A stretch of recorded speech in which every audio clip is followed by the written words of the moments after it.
from COVID. Record to the cloud. Is that what I usually did? I think I did. Yeah.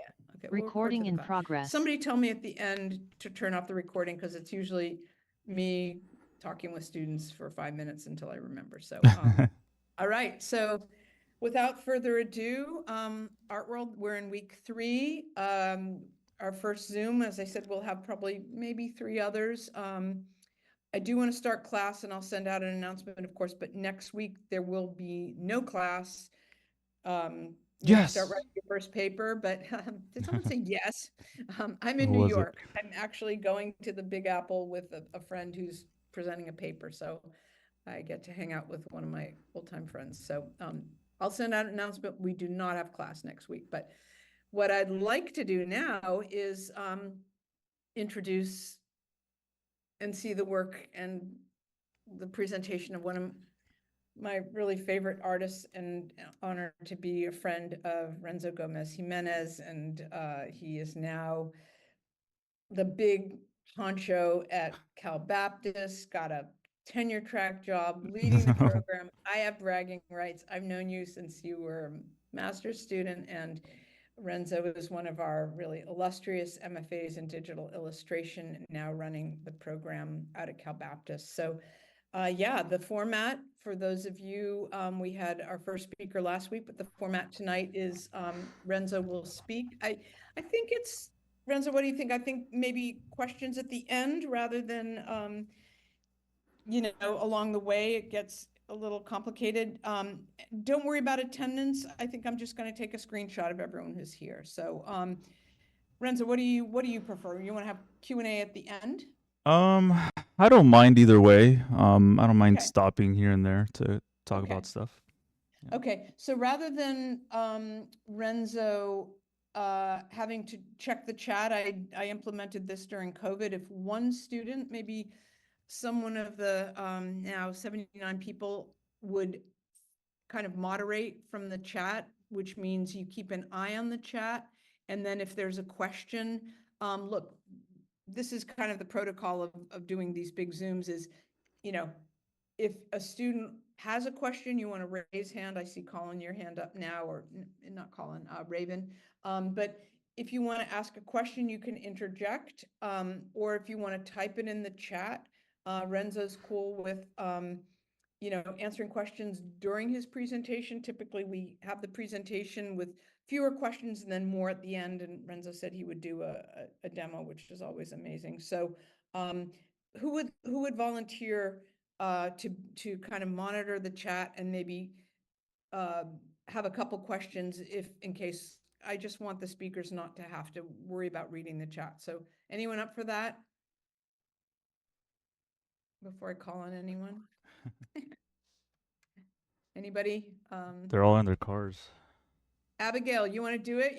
You or Carol, I need somebody who can just keep an eye on the chat and then say, oh, by the way, oh, no worries, Jenna. Yeah, I could do it. Thank you. Thank you. So Abigail Tower is one of our wonderful new MA students in the program, Renzo. And yeah, so Abigail, just if things come up in the chat, you can kind of interject and ask questions. And yeah, it's sort of, as I say, my moment to be Oprah, but tonight I'm going to turn it over. So yeah, so thank you. Comments in the chat are great. The speakers love them, but I do think let's kind of let Renzo focus, and then feel free to speak up or write it in the chat, and Abigail will field it. So perfect. All right, so the evening is yours, Renzo. Thank you so much. And yeah, if we were here, we can do the little, you know, the silent applause. Yeah. No, it's awesome to just come and talk to the class again. What's this, like 3-4 years already? Yeah, So I think 4 years you've done it. Yep. yeah, time goes by pretty fast. But yeah, thanks you guys for logging in. We got like 89 people in here, which is awesome. Um, especially when you're at home, like you feel like, oh, I don't have to log in today. But thank you guys. Yeah, or in your car. Yeah, that works too. So really briefly, just to kind of tell you guys what I'll go over is I'm going to talk a little bit about my background because it greatly influences why I became an artist.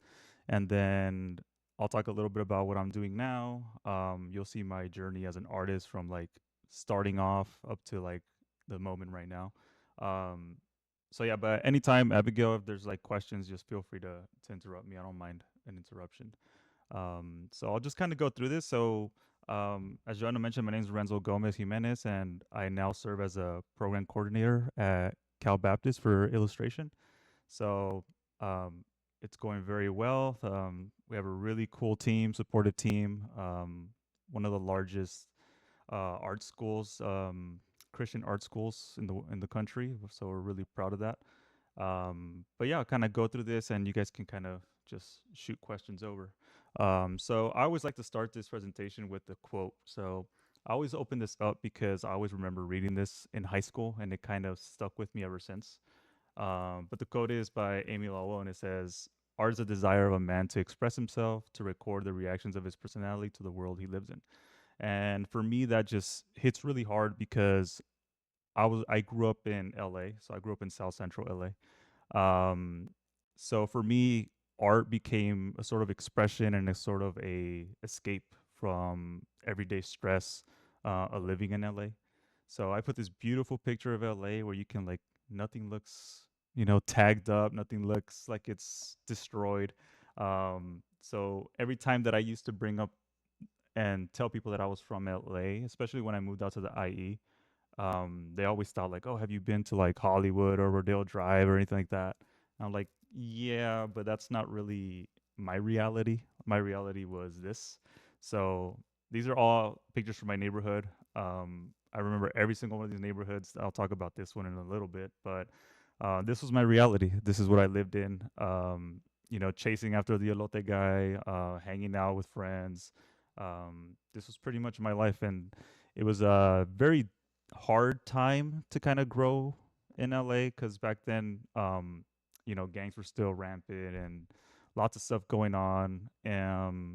But I think now it's kind of mellowed a little bit, even though um, I haven't been there in a while. I just refuse to go back. Like I don't want memories. But from what I know, like there's been a lot of schools built in my old neighborhood, so the schools are actually helping out and relieving some of that tension. So it's cool to see that it is growing. And sometimes I feel kind of odd that I haven't gone back, but maybe one day I'll come back when I feel comfortable again. Um, but yeah, so my upbringing was in LA. I had wonderful parents, super hardworking. I was kind of forced to grow up really quick because I had a little sister and my parents worked their 9 to 5s. My dad worked from like 7 a.m. to like 7 p.m. So it was my job to kind of grow up and take care of my little sibling. So it was very, very early that I had to grow up. So this picture is really, really important to me because this is kind of where it was kind of like a loss of innocence for me. So this is a park that my dad used to take me to all the time. Before I go further, you guys can see my screen, right? Because I'm tripping now. I have like 3 screens. Okay. Yeah, we can Um, see it. awesome. Yep. Cool. Okay. All right. So this is a park my dad used to take me to. It's on 41st Street and Avalon, right in South Central.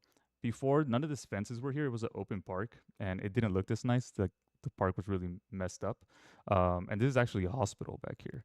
But my dad used to take me every Sunday, just hang out with family. He would play volleyball, and I would play with a bunch of kids, play soccer out here. Huge soccer guy, so that's what I did all the time. And I remember just one day going to the park and it started getting kind of dark. We were just hanging out, getting ready to go home. And then from out of this left side corner over here, I see my cousin running into the park, like getting chased by like 20, 30 guys. It was just insane. Like to see a crowd of people behind him. Like, why do you need that many guys for one dude?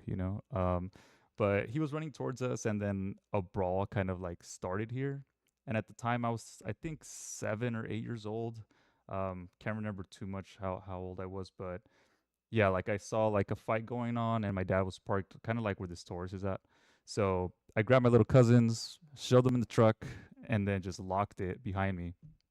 And then my little cousin starts screaming and yelling, and I'm trying to calm him down. He's probably like 4 at the time. And I'm like, no, don't worry, like it's okay, nothing's happening. And then he's like, no, no, I forgot my scooter outside. And I'm just like, like so I jump out of the car, grab the scooter, throw in the pickup truck, and then lock it again. So I'm all just inside, kind of trying to calm everybody down, and then I see my dad running towards me. So at that time, I'm like, okay, cool, like we're leaving, like this is over. But I open the door, and my dad reaches in the back seat and pulls out a car jack, and I'm talking like those big car jacks, not like the new ones that it's like a little springy one. I'm talking like this big, huge thing, and my dad just grabs it, runs back inside, and starts wailing on guys. So that's kind of the first time I saw my dad, in a fight, because I mean, my dad's a pretty calm guy. He said he had to be when he started growing up. But yeah, he was like smacking people with his car jack, and then my uncle was pinned down by a couple of guys, and my dad just kind of whacks him and grabs my uncle. Which is funny because at the end of all this, my uncle started saying that he had it, that he didn't need any help. And my dad's like, no, you were pretty bad. So I always remember that because we were kind of joking around before something else happened. So we actually left and we turned right here because my aunt lives in the same street, just like one block down. So we all turned right, and this is her apartment. So she lived in this apartment here, and this is where my dad was parked that day. So what had happened this day is like we all went to the right, all our family went to my aunt's house, and my cousin Freddie turned left. And he thought it'd be a wise idea to turn back around. So when we're all here, I see his car just speeding towards me. So I was sitting right here, and then he hits this like cement wall here, and drops out. So he like falls out of the car, and it turns out that he was shot in the head. So he actually fell right here where this stain is at. I still joke around and say that's like his shirt stain from like when he was all sweaty, and he's a good sport. But he survived. It wasn't really bad. The window actually ricocheted, and then the bullet barely missed like any sort of penetration, so it like hit him on the side, but it was enough to like cause a lot of bleeding. So that's what I was seeing at the time. So when that happened, I started like really thinking about like why do we live in this environment? And it's just there was no choice. This is where my dad came to when he was 17, and this was just reality. Like this is where we lived. So after all this had happened, we waited a few hours for the ambulance to show up and pick up my cousin. And then when we were going home, I asked my dad like, how do we get out of here? Like, there has to be nicer places to live. There has to be more out there. And saying all this, like, as a 7, 8 year old, my dad just, I guess, started pouring into me. And he told me the only way to leave LA is get a good education and get a good job. So for my dad, that was always the goal: is like go to school, get a good job, and then you can leave, and we can all go. So it's funny that my dad always wanted me to be an engineer because my godfather's an engineer in Mexico City. And I didn't know what engineer was, but I told everybody I'm gonna be an engineer because my dad would say like be an engineer. Um, and then one day my mom's asking me, we're just driving around. She's like, "So what do you want to be when you grow up?" And I told her in Spanish, I told her I want to be a jardinero because I thought jardinero was ingeniero, which is engineer. Um, but I had it all wrong. I was just like, yeah, like my mom's like, why do you want to be a gardener? Like, does it make any sense? I'm like, no, no, I want to be an engineer. She's like, that's not what that means, dummy. And so I was still like figuring out like what some words were in Spanish. But she made fun of me, and then I started like really thinking like I know what I want to be, but I kept saying engineer because that was the goal that my dad had set for me. But I wanted to be an artist. So I always knew that from an early age. Is like I love drawing, I love expressing ideas through drawing, but I wasn't down with the dress code. Like I saw this as artists, and I'm like, I don't think I can pull this off, and my hair's way too fluffy to fit in there. Um, but yeah, like I just kind of started exploring art. So these are like early drawings when I was a kid, just trying to figure out like what to do. This is actually like a dragon that was on my cousin's T-shirt, and he was sitting across from me at the dinner table, and I drew it. And he was like, "Wow, it's so cool," and I was like, "Yeah, I like this. Like this is very enjoyable." But I would always get in trouble for like drawing. So at school, I got in trouble for drawing. I was in math class and just drawing on the margins, and they would tell me like, "Stop drawing. You should be paying attention in school."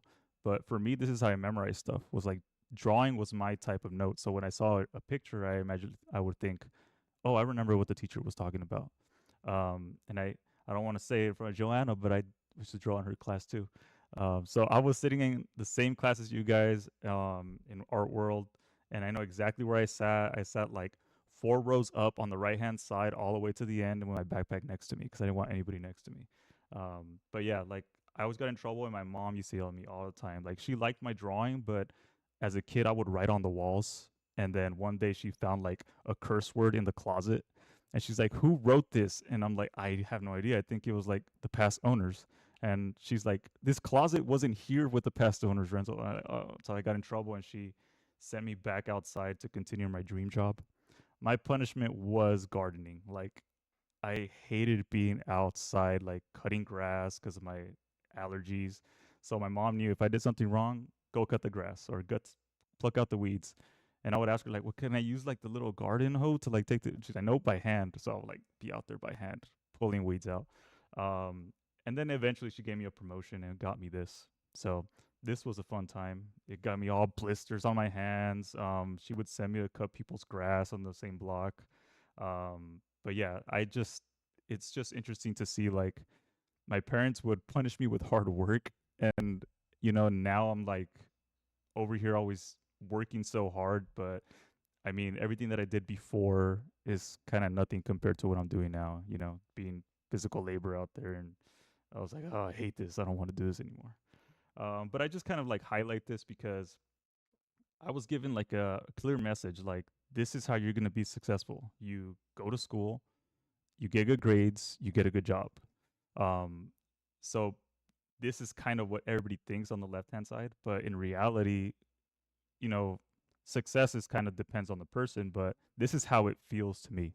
It's like I hit a bump here, I take a dip there, I take a wrong turn, I take a right turn, like just start exploring. So whenever somebody like shows you like this road to success, it's like no, there's no way you could do that. Like it takes a lot of stuff and you learn a lot of things along the way.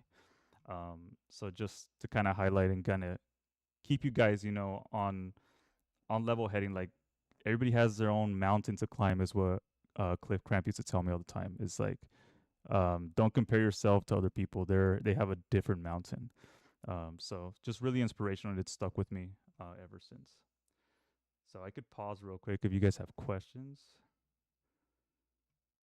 because I can't read the chat. No questions yet, but I All think right. we're all just enjoying your story. Okay, cool. All right, I'll keep going. So, these drawings, I took out a few slides because I wanted to go through this a little bit quicker to give more time for the demo. But these were drawings that I did in high school. And in high school, that's when I found like the most issues. So I was dealing with depression, suicidal thoughts, anxiety. Like I was very unhappy. I lost 4 family members in the span of 3 years, and they were all like really tragic deaths that like really hit hard. And not only that, but some of my friends passed away too, from gang violence or from sickness. So I had a friend who passed away from cancer. So it's kind of like I started having to deal with death really early, um, and being exposed to like my cousin getting shot at the age of 7 or 8, like it just started hitting me hard. Like I started wondering like why am I even here? So my drawing started to take like really dark turns. I like drawing like skulls and like just weird imagery. That my mom would yell at me like, "Why are you drawing skulls? Why can't you draw something pretty?" And I'm like, "Oh, skulls are pretty." And she's like, "No, they're not." And so back to gardening, right? But yeah, like art became kind of an escape. So it helped me deal with emotions. It helped me deal with the environment. I would lock myself in my room for hours and not come out and just draw all day, all night. Um, Even had trouble sleeping because of the depression. I would sleep like twice a week, and I'd be up for hours and hours. I still have the damage, dark circles, right? They stay, they're permanent now. But yeah, this was sort of the time where I started discovering art and using it kind of as a coping mechanism. But then afterwards, in high school, I actually met my first mentor. So this is Paul Boteo, and he's a mural artist in East LA, and he's also a professor at UCLA. So I met him um, in 10th grade, and he came in as a substitute for one of our teachers, and he stayed for a few months because his sister was our principal, and he's really the one that started showing me like what you can do with art. So he will put me aside and be like, "Hey, like check this out, check this technique, look what you can do with this kind of tool." And I really started to appreciate what he did because I saw this guy. I'm like, wow, this is an artist who's like living the dream. Like he's doing what he loves. So Paul was very, very important for me at the beginning. Like I still talk to him to this day. I send him a few messages. He sees me on Instagram and starts liking stuff. So it's really cool to kind of see that, um, an educator poured into me, and I never knew that I was going to go into education. So it's just really awesome to. It's kind of like a full circle moment. And when he saw that I started teaching Cal State Fullerton, he sent me a message like, "Hey, like I saw you're teaching Cal State Fullerton. That's great. Like getting your master's." And then when I took over at CBU, he sent me another message. So that was really really cool to kind of experience that. But yeah, he did a lot for me. He did a lot more than he probably knows. Kind of like made me rethink. Do I follow the crowd and you know get affiliated and be on the street, or do I try to find a different path? So he really did change a lot of the ways that I started thinking when I was a teenager. Um, but after high school, I kind of have to start decide like where am I going to go next. My dad said go to college. That's the way out of South Central. Um, and I applied to all these schools, and I got into one, and I got to Cal State LA. And then my dad was super happy. He's like, finally, like someone in our family's gonna go to school. You're gonna be the first one. And then I told him I'm not going. Like I don't want to stay in LA. And he had a fit. He's like, what do you think you're doing? Like you have this chance to go to university. Um, and when I told him that I wasn't going, I told him that I had a bigger plan, and he trusted me enough to let me tackle that plan. And when I told my high school counselor that I was rejecting Cal State LA, she tore into me, like told me, "You're not good enough to get into another school. You're not good enough to get into a different Cal State or a UC." She's like, "You're wasting your opportunity. This is going to be like the end of your education because you're not good enough for it." So that really lit a fire under me, and I was like, "Okay, I'm going to prove you wrong that I can do this." So I decided to go to RCC, and I moved out to the IE, and then a few months later my family followed. So that was the goal. It was, if I leave, they'll come with me, as opposed to like if I stay in Cal State LA, they'll never go anywhere. And I was also thinking about my sister. Like I wanted her to experience something different and not be stuck like in the same routine that I was stuck in. So I went to RCC, and that's where I started learning how to actually draw and paint. I only took like 3 classes for drawing. This was with an instructor named Robert Chu. Robert is awesome. Just talked to him today, which is really cool. But he started like teaching me like what is possible. And so he showed me how to use charcoal, showed me how to use acrylic. I didn't like acrylic, but I did it because he's like, yeah, just got to learn the medium. And at the same time that I was going to RCC, I was actually taking night classes at Art Center in Pasadena. So my goal at first was to be a transportation designer. I wanted to design cars because I love cars. I wanted to design like products and just all kinds of stuff. And this was actually the hardest class I ever took because this was where I faced another person that told me I cannot do this. So I showed up one day, and keep in mind that I'm going to RCC, I'm going to Arts Center at night and on Saturdays, and I work construction on the side to be able to pay for school. So I had a really long day at construction. I got out like at 7 p.m. And then I wasn't able to finish my homework, which were 30 car sketches. So I finished half of them, and the other half were just line work. And the teacher just like came up to my area of critique, and he told me like, he's like, "You're crap." Like he's like, "You're never gonna be an artist. You should quit now. Like you're wasting your time. Go into something else." And I told him like, "No, this is what I want to do. I want to create." And he said, "You're never gonna be like this person or that person in class. Like you're just not. Like you're not good enough to do this." Um, and that flame that my counselor lit like just was like exploding now because I was like, okay, another person that I want to prove wrong. And I've never been the type of person who like shows off their stuff. or like it's like, hey, look at me or anything like that. Like I'm just really in it to learn, and just be a sponge. And that's something that Robert Drew told me. He's like, when you go to school, be a sponge, soak up everything, and just learn. So this guy didn't know actually that I was on scholarship at Art Center. I had applied for scholarship and they paid for my entire class. And I didn't say anything because I just didn't want to deal with it anymore. But it did make me reconsider where I was going. So I decided to leave transportation design behind. So in a way, I guess he was right because I was no longer pursuing that career. But it threw me into illustration. These are the first illustrations that I did on Photoshop at RCC. So I took a class with Sean McKelvey, um, and he's really the one that started showing me like how to paint digitally. And looking at these now, I'm just like, oh my god, like I don't like to see them, but it's important to see the growth too. You gotta sometimes just look at what you've done before. Um, but I started understanding a little bit more like this. This might be something that I'm interested in doing.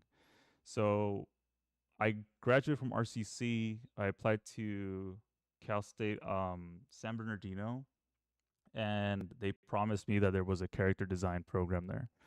When I walked in the first day, they told me there's no character design program here. We just have a class supposedly that they never offered. Um, so I started trying to figure it out on my own. I took the only illustration class they had. I took it, and the instructor was asking me for help. Like he was asking me like, "Hey, how'd you do that? Or are you willing to do a demo?" And I'm like, "No way, man. I'm not getting in front of people. I'm not gonna talk to people. Like I can't do public speaking." Which is weird because now I'm doing it every day. But yeah, he was just like, "Just show me how to do this so I can show them how to do it." And I'm like, "Okay." But I was teaching myself on the side. So at this point, I left Art Center, and I just started doing tutorials online, trying to learn how to use Photoshop. So these were like the first illustrations I created when I got there, and then these are the ones that I created at the end once I left.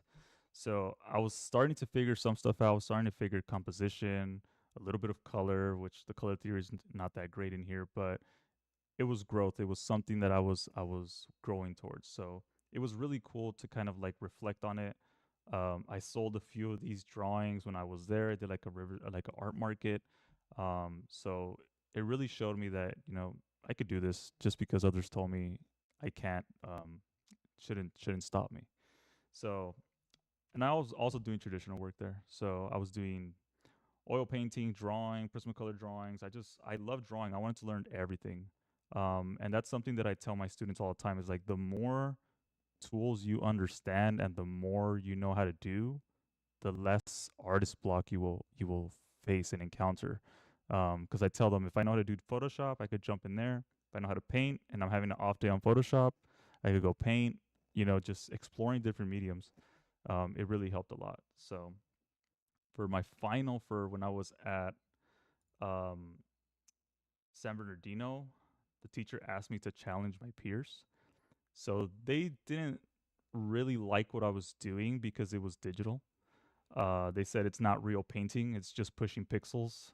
So what I did is I painted two paintings, both in oil, and then I combined them on Photoshop to show them like it took me hours to do this in oil, and it took me like 30 minutes to do on Photoshop. They hated it. They were just like, like I can't believe what I'm seeing. Like, why can't you just draw and paint?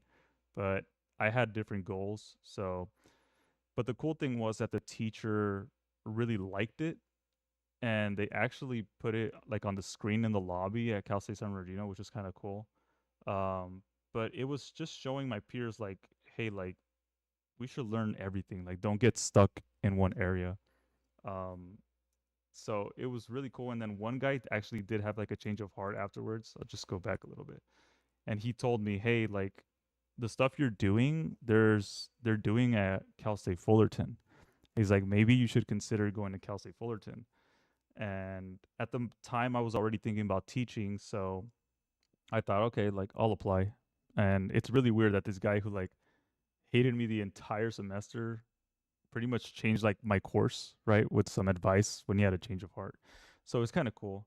I applied to Cal State Fullerton and I remember getting my acceptance letter while I was on a roof in Yorba Linda, working on something, and I read it and it said, "Congrats, like you have an interview." And I put it away and I thought about it all day and I said, I'm not gonna go. Like I don't think I can do what I like do what I love. So I think I'm just gonna stay in construction. But then my dad and my wife now, they really talked to me and said like, hey, you can do this. Like you already come this far, you got accepted, just go to the interview and see what happens. So there I go listening to other people and then I'm just like, okay, I'll go to the interview. And it was really cool because I met with Christian Hill first, and he advised me on what he looks for in the portfolio. And then I had the interview with Christian and Cliff, and I was nervous. Like I was sweating bullets. I'm pretty sure I left like this table all wet from sweat. Because if any of you ever have seen Cliff, like he looks kind of menacing. He's got like a menacing face, but he's a really sweet guy. But yeah, I was super nervous, and surprisingly, it went really well. I heard from them the next day telling me that I got in, and then they asked me, "Do you want to teach?" And I said, "Already? Like I haven't even started my first semester." And they're like, "Yeah, but they felt like I had what it took to teach." Um, but here's some work that I did when I started the program. Super inspired by like Peter Moorbacher, who's an incredible artist too. I just really love what he was doing, and then I was forced to not forced to. I did want to teach, but I was forced to teach perspective, which was for me the hardest topic ever that I struggled for years with. And then one summer, I just sat down with a book by Scott Robertson and followed the whole book through. And by the end of like 2 weeks, I had perspective down. I'm like, okay, I could do this. But it was one of those moments where like you put something off for so long, and then you're forced to do it, and then you realize it's not that bad. It's just my mind kept messing with me. Um, so I started teaching and started doing the grad program. These are like little thumbnails that I started doing. I loved photo bashing. Still love photo bashing to this day, but a little more controlled. Um, but yeah, just samples so you guys can see. So I'll take a quick pause. You guys have questions? Yeah, there were a few students that had questions. One of the questions was if Paul's influence affects the way that you teach currently. Yes. So I learned from Paul how to like talk to students one on one and really like pull them aside and show them how to do things. So that's how I teach my classes is I'll show students a demo, I'll have them try it, and then I sit with them individually to make sure that they all understand the material. So yeah, his patience to like sit down with me and show me how to do something, it definitely is the way that I teach now. Yeah. Wonderful. And a few students also asked, which is also one of my questions, what is photo bashing? Never heard of this term before. So photo bashing is using sections of photographs to help you create a painting, which is something that I'll show you guys in the demo. But yeah, taking different pictures, compiling them together almost like a collage, and then coming up with your own concept out of it. Okay, and thank you so much for that. Last one. One of the students asked, did you ever have imposter syndrome? Feel like I have that problem a lot because I don't feel supported by family. If so, how did you get over that? And I believe that's in relation to your MFA program. Imposter syndrome is always around. It doesn't go away. I still get it to this day. Like I'll be doing a demo and I have so many years of experience doing demos with students in the room. It still happens where I'm just like, I'm not good enough to do this. But then the thing is that you have knowledge to share with others that they don't have. So that's the reason I became a teacher is because I went through all these struggles to help others so they don't go through those struggles too. So imposter syndrome it's always there. It doesn't go away, but it's one of those things that you just kind of have to work through and just believe that you're pouring into other people and helping them. Awesome. Thank you so much. All right. So then I'll just go through these again. More thumbnails. I did thousands of thumbnails when I was in the program. this was my bread and butter. I love this. I love doing thumbnails.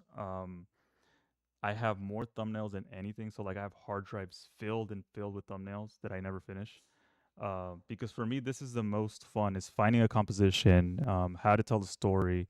For me, like sitting down and noodling on a drawing and getting like all the little details is so boring. If I have to sit through it, I'll just do it. But I tell my students like this is where I thrive. It's like let me come up with the ideas. So yeah, I have a ton of these. You can see more here. This was more photo bashing stuff. Um, but it's really cool to kind of like see the growth, and then later on it gets kind of more controlled. So here I'm just experimenting, just trying different things, taking photos from like places I shouldn't even be taking photos, so like video game art and stuff like that. But this was all educational, so I was learning. I wasn't trying to sell any of this to anybody. I just really wanted to understand, how do people in the industry do this. And then I started kind of like exploring character. It's funny, I tell my students I'm not a character guy, but just the other day, I found like all the character designs I've done in the last year, and I'm just like, I thought I was I still think I'm an environment guy. Like I love environments, but yeah, they had a blast like me showing them different stuff. So just exploration, learning, the importance of silhouette, learning the importance of value before going into color, the importance of variations. So I created like a ton of designs. These are just a few that I had. When I was in the master's program, the last year I was in it, so it took me 2 years to finish it because I overloaded and I took summer classes too. So I sat like in a class with I think his name is McGee. I can't remember his first name. Um, but he's an or he was an art history. I don't know if he's there anymore. But I sat through the California art class in the summer, and that Right, was like, right. yeah, with Mike. There you go. That was a 6 hour class, and I was just like in there listening. And I'm like, why am I in here? So, yeah, you just kind of like bite the bullet. But yeah, it took me 2 years to finish the program. And then my last semester, I was supposed to graduate in 2020, spring of 2020. I created 30 paintings in 30 days, and I was super happy. Like I was just riding the wave and like making all these cool paintings and concepts. And then the pandemic hit, and I got stuck with all these paintings and drawings that went nowhere. Now my mom has all these hung up in her living room, which is kind of funny, because these things are massive. They're probably like I don't know, like 4 feet, and she has all of them lined up in her living room. And I walked in the other day. I'm like, "What did you do?" And she's like, "You were gonna throw them away, so I put them on the wall." I'm like, I can't see this right now. Like, I just try to like cover my face and like walk through them. But this kind of sprouted into something else. So I came up with my own story. Still working on it to this day. Just trying to create it now into a. It's gonna be a novel with concept art inside of it.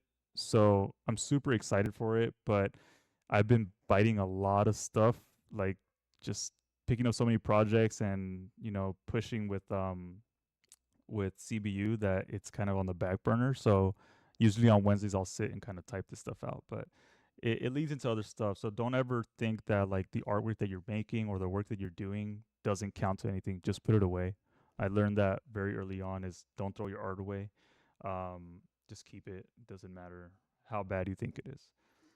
So here are like the paintings that I did. Not all 30 are up here, but just so you can see. So um, getting better at color theory, getting better at composition, exploring different art styles. These are some of my favorites where I was creating keyframes of the different characters in that universe. Really trying to get like a sense of storytelling.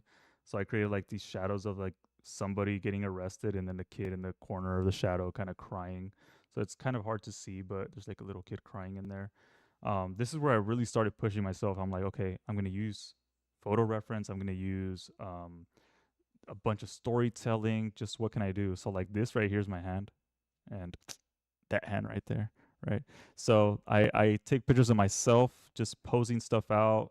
I didn't do this one. I had to use a model for that. I can't sit like that. But yeah, like I just started figuring stuff out. So the program really did push me a lot. Cliff, Christian, Joanna, Joe Forkin, like all these people just I learned a lot from them, and I started applying that. So this was one of my last demos during the pandemic. I have like a YouTube video on this. It's like how to make a painting in less than 30 minutes using the shape tool in Photoshop. And then this was a piece that like really cemented that I can do this, because I actually sold this piece, and it's actually a digital file, and I just printed it with one of my buddies, and we made it really, really big. And I used to live at Grand Central in Santa Ana, and my studio was right in the corner of Sycamore Street. So my windows were up, and I left this hanging out there. And a guy who's a lawyer, he lives in the artist village. He called me. He's like, "Hey, I saw your painting. I want to buy it." And I'm like, "Oh, it's not a painting. It's a poster. It's a digital version." He's like, "Oh, I don't care. I still want to buy it." I'm like, "Oh, okay." And then he said, like, "How much do you want for it?" I had no idea what to say. I'm just like, uh, $500. And he's like, "Sold." I'm like, dang it, should have asked for 1,000. Like, he was just really supportive of local artists. So, and he still sends me messages up to this day, like asking for certain images or if I could do commission work. But I don't have much time for that anymore. But it's just really cool to see that somebody else appreciates your art and they're willing to put it on their wall. It really just it hits home. And he bought a few more prints for me, which is really cool. So here's a quick example of like my process before, because my process keeps changing every day. But this is the shape tool, and I use silhouette to kind of see my idea. And believe it or not, this turned into this painting. So I changed it up and started thinking like, why is this guy so far in the distance? I could put him in the foreground. And this is actually just like a piece of drapery, like sitting on a stand. And it looks like a person to me. So I just threw it in there. And it's just laying there. Like it's not, there's nothing underneath it. But I'm like, that looks like a person. So I threw it in there. And I actually remade this painting. So you'll see it later on.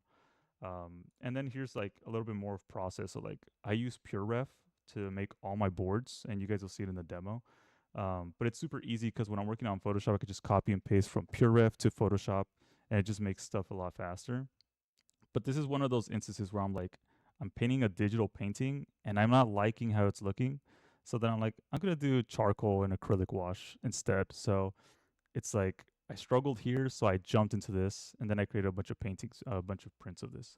So this was based on like a song. It's called "Ship to Wreck" by Florence and the Machine. So I just really love that song, and I decided, oh, I'm gonna create an illustration for it. Um, do you have more questions, or should I keep going? Yeah, actually, quite a few popped up, so we can do a few of those right now. Mm-hmm. Another question that popped up was, how do you manage art block? It's something many artists go through, but it's a bit of a struggle for me. Yeah. So art block, the way I deal with it is if something's not working for me. So if I'm working on Photoshop and I'm there for like 30 minutes and I'm not getting anything out of it, I'll jump to a different medium. So I'll go from Photoshop to 3D. If that doesn't work, I go into my sketchbook. If that doesn't work, I go into painting. So jumping around or just getting up and taking a walk, like you'll be surprised, like getting out for a little bit and coming back with fresh eyes. It helps a lot. But the worst thing you can do is just sit there.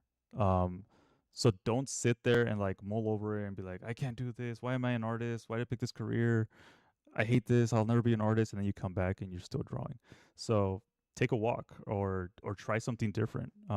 It doesn't hurt to take like 20 minutes of a break and then come back, because it will change everything. So really get in the habit of jumping around. Thank you. Another question was, it seems like your style is very science fiction. Is there any specific media, books, or shows that influenced your style? Yeah, so the one that I get a lot is Destiny. I played the heck out of Destiny. So that influenced me because Bungie the was the studio I wanted to go into if I didn't get to teaching. I was like looking forward to moving to Seattle, and working for that company. But they had really high quality work, so it just didn't work out at the time because I'm just not there. So Destiny's a big one. I love film, all kinds of science fiction. So I'm not a Star Wars guy, and yes, it's gonna blow up in the chat right now. Um, I'm not a Star Wars guy, but I like certain things about Star Wars. So like I like Mandalorian, so that definitely feeds into my imagination now. Um, just all kinds of stuff like Halo, mainly video games. I During the pandemic, I played so many video games. Um, but yeah, when I was in grad school, I did stop for a while because it just was eating up time, and I had to make priorities on like, do I want to be a gamer? Or do I want to be an artist? So I like set it aside for a few years, and then when I came back, just started getting more ideas. So I collect art books too. So I have a ton of art books in my office over at CBU. They're everywhere, and I bring them into class to share with the students. So yeah, video games and film definitely. Awesome. Kind of a companion question to that is, where do you get your inspiration and creativity from? Yeah, so it goes back to storytelling. So like a lot of the character concepts, and I can show them later on. It goes back to like my writing. Super inspired by music, video games, other artists. So I'm always looking at what other artists are doing. Um, I'm just like seeing how do they problem solve or how do they use their colors or their brush strokes. So I look at a lot of artists too, but don't spend too much time looking at other artists. Take like 20 minutes and just admire. But if you're like one of those people who goes on ArtStation and just starts going through there, and you're like in this infinite loop where you're just like, I'm not good enough, like I'm not as good as these guys, that's damaging. So just admire, but don't spend too much time like stressing out about it. Thank you. Another question was, how would you suggest starting in Photoshop? Starting in Photoshop, uh take a class. That always helps. There's a lot of beginner classes, so I think 363B is a beginner class at Fullerton. um, Look at video tutorials, and if you already have experience painting or drawing, treat it like painting and drawing. Don't think of it as like a digital device. So when I go into Photoshop, I just immediately start laying stuff down and finding shapes. I think that's what happens a lot with students is they think, oh, this is like a digital thing, like this is not an actual canvas, but it is a canvas. It's just a different type of medium, and it takes a little bit of getting used to. But just go in there, pick up the brush, and start laying it out. And watch a lot of tutorials, especially tutorials, or find a mentor. That's what I do with some of the students at Fullerton who still ask me to mentor them. So I sit with them and I sketch with them and paint with them and show them different things. Awesome, thank you. Mhm. Do you want to keep going with questions, or there's a few more, or pick them back up in a little bit? We could keep going. Okay. Another question was, you can see some Destiny influence in your work. Do you prefer Destiny 1 or 2? Uh, no comment. I man, well, Destiny 1 when it came out was like such a breath of fresh air, but then Destiny 2 started finding its rhythm towards the end. Um, but yeah, I've quit. Like I don't play no more. I stopped playing a couple years ago cuz it's too time consuming. So, they're both good.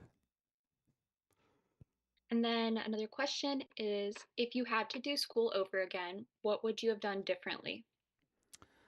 Um if I had to start over, I would probably go to a different school at the beginning. So instead of going to Cal State San Bernardino, I would go to Brainstorm, and take like classes. So they offer individual classes. You could take them at your own speed. But Brainstorm School is online and it's taught by industry professionals. So you'll get teachers like June An and John Park. So these guys work during the day and then they teach at night. So Brainstorm's a great way to learn this over again, but it is tough. So you have to be prepared for that challenge.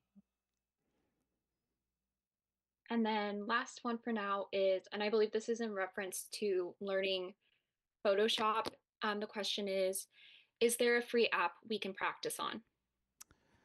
You all have access to Photoshop. So being a Fullerton student, you go to Fullerton software on Google. If you just type it in, you can download Adobe Photoshop for free. And the license is good until you leave Cal State Fullerton. After that, you do have to pay for it.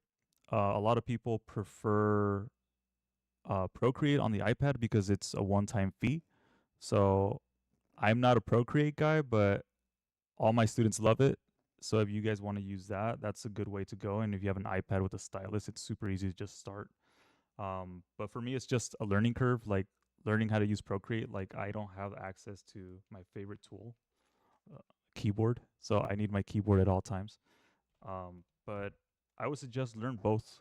Learn as much as possible, honestly, because if you try to go to a studio for a test and they give you Photoshop and you only know how to use Procreate, you're already losing that interview.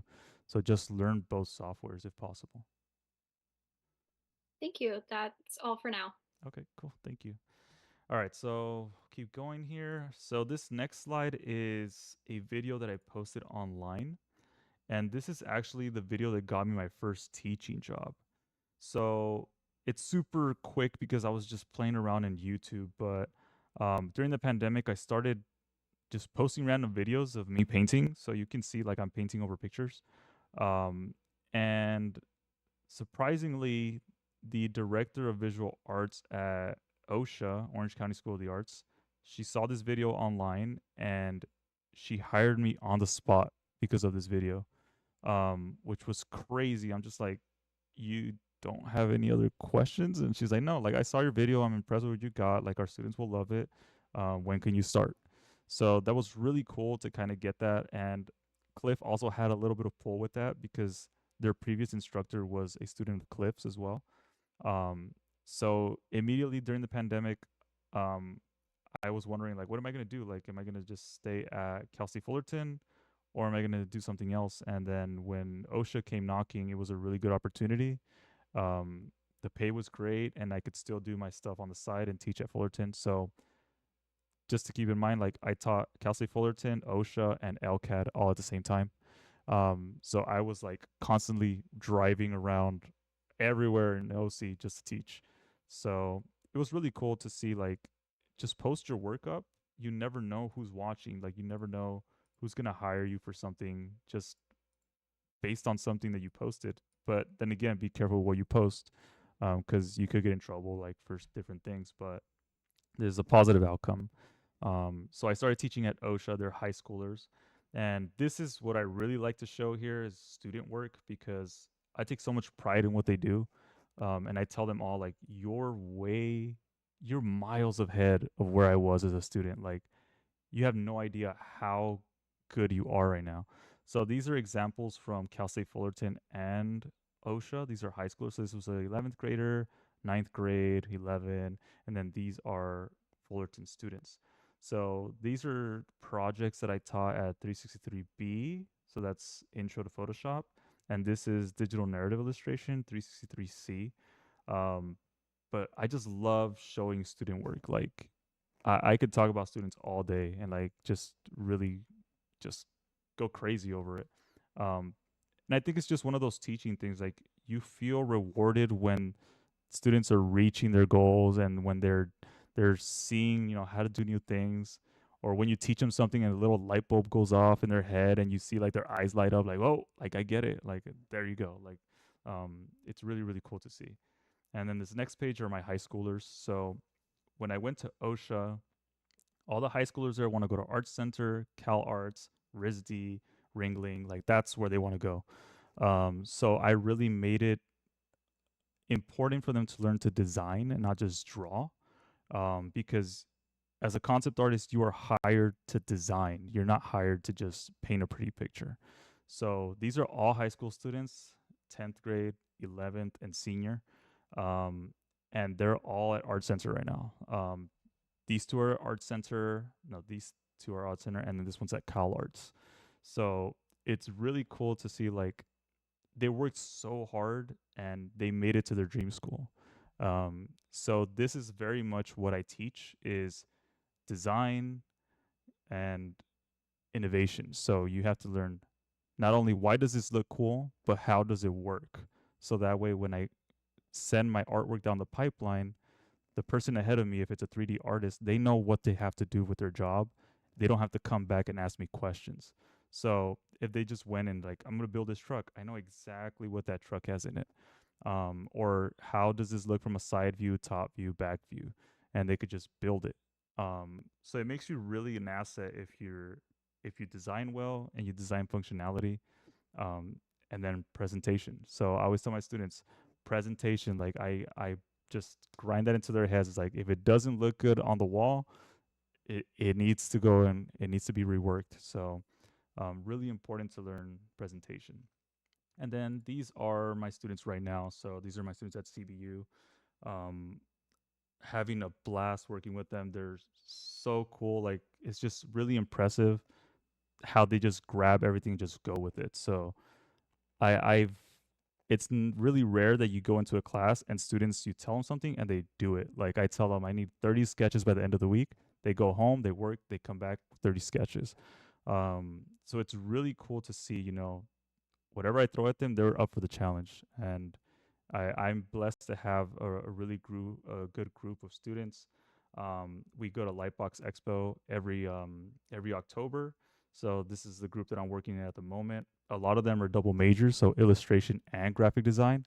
So they're learning both. They're learning how do I create interesting layouts and marketing, but then how do I also design, create, and become innovative.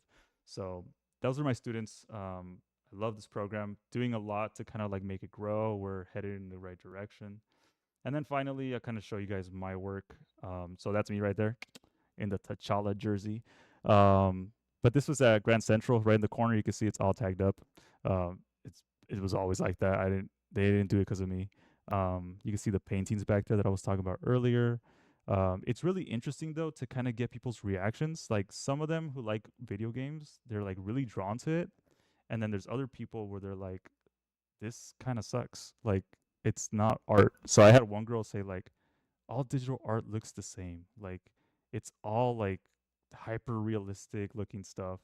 And she just like, told me to my face, and I'm like, that's okay. You don't have to like it. Like, it's just not for you. There's something out there for you.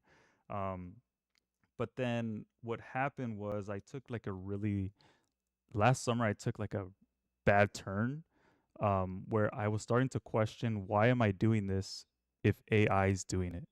And when AI started rising, I was losing sleep. I was like, my career is gone. Like this is over. I don't know what I'm gonna do. I molded over for a few months, and then I'm like, okay, I know what I'm gonna do. I'm gonna go back traditional for a little bit, and that's when I started creating my car paintings. The reason I went back traditional is because the digital was becoming so oversaturated that I thought maybe some original work will kind of help a little bit. And it did. Like I created these digital paintings, they're all oil on wood. I started displaying them around different art markets just on the summer when I have time off. Um, and it actually landed me a job with Cheryl Savala, who's a graphic design teacher, which is a really cool opportunity. And I can't talk about it yet. I haven't cleared it okay with her yet, but I was allowed to work with a major automotive company because of these paintings. So it was just awesome to kind of like see like AI is not the end. Like you have to learn to incorporate and adapt. So just today I did a lesson in my class where like how do we use AI for 3D modeling? And the students were at first kind of hesitant, and I understand why, but I made it a mission in my program that we're not going to stay behind. Like we're going to adopt AI, we're going to learn how to work with it. That way when you go into the field and they say, why should we hire you? Well, you know how to use AI and you know how to paint. So anything that AI spits out, you know how to fix, you know how to work with. Um, and it's a hot topic right now. I get it. Like a lot of people are like stressed out about it, but the way that I put it is we create because we love it. So the people who are using AI are mainly like hobbyists who just want to create images, right? They'll burn out in a few months, and because it's not in their heart to create and to tell stories and all that. So a lot of them are successful, like just creating AI, which is fine. You can tell AI from a mile away. I have a really good eye for it. I even like showed students like how can you reverse AI and check if it's made by a computer instead of like by a person. So I showed a student like because he showed me like a reference image and he was asking me if it was AI, and I told him yes. So then I plugged into a program, reverse searched it, and then it gave me a 98% AI made. So it was really cool to do that. And that technology is still developing, but it's just cool to kind of see kind of full circle. But that's my traditional work. I'll go back to it really quick just so you guys can see it. I actually have 30 of these paintings planned, and only 7 of these are part of those 30. But I'm waiting for the summer to start working because my time is limited. Um, but yeah, it's super relaxing just to sit there and paint after such a long time. And just going back into traditional, I noticed that I learned a lot from digital, like color theory, you know, how to paint with shape, and not everything has to be super detailed. So it's really cool to kind of get back into this. And yeah, that's me right there. And my paints, you can see they're pretty massive. These are 24 by 36, so 2 feet by 3 feet, and then the small ones on the table. Um, and then that hasn't stopped digital. Like, these are my class demos. So I was showing students how do you create images by photo bashing, um, just to create and generate ideas. So these all took about, I'd say, about 35 minutes to do. And you can see, like, I pulled 9 paintings out in 35 minutes. Now I can go and start detailing if I want to.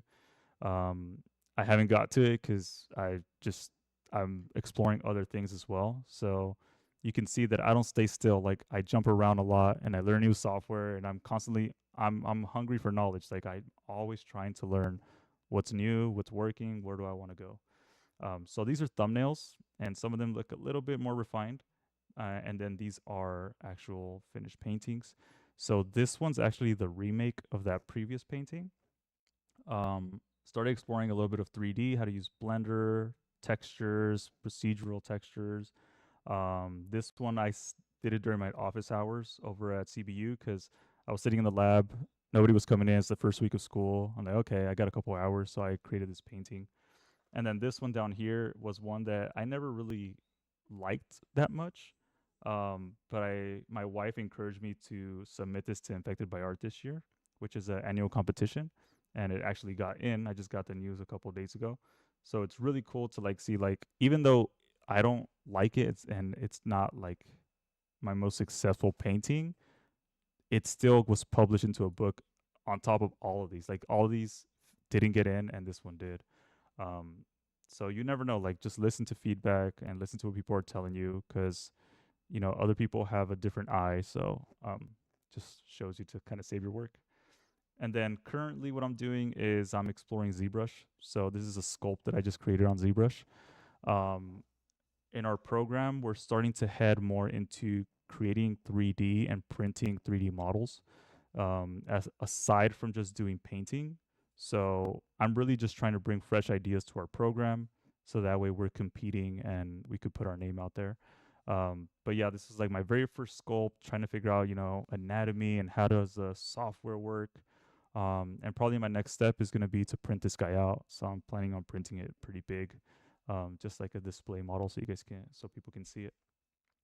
So Photoshop, ZBrush, Blender, PureRef, like all this stuff is just things that I wanted to learn.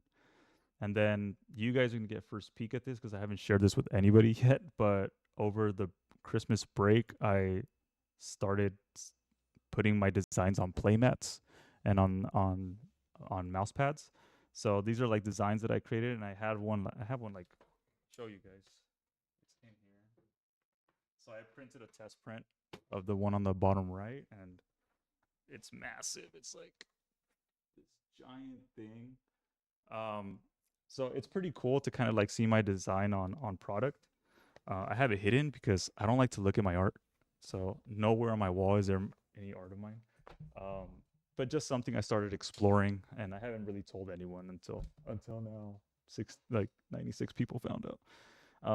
But just something I'm exploring just to do on the side for fun. And this is actually a mixture of my paintings and AI. So I'm taking advantage of AI to create new things, and just let it sit on the internet. And then finally, support system. So I never forget the people who pour into me. So these are just some of them. I couldn't fit them all, but these are all people who like believed in what I was doing, People who poured into me, who like kept pushing me to be better and to do my best. Um, Believe it or not, up here is the name of that teacher who told me to quit transportation design, because even though he pushed me and like really challenged me, like I learned a lot from him. It's just, one bad day wasn't going to ruin, everything that he had taught me. So yeah, I have all these people up here, just really important individuals who I care for a lot. So don't forget those who like have helped you reach your goals. They're really, really important. So that's the end of my presentation. As you can see, my seat is sinking. I don't know why, but yeah, I don't know. It's just weird. So what we can do now is I'll just kind of do a demo and answer questions if you guys have them. But really, just thank you guys. It does mean a lot for me to kind of come in here and share with you the process that I've taken becoming an artist. I just put this to remind myself there's a demo coming.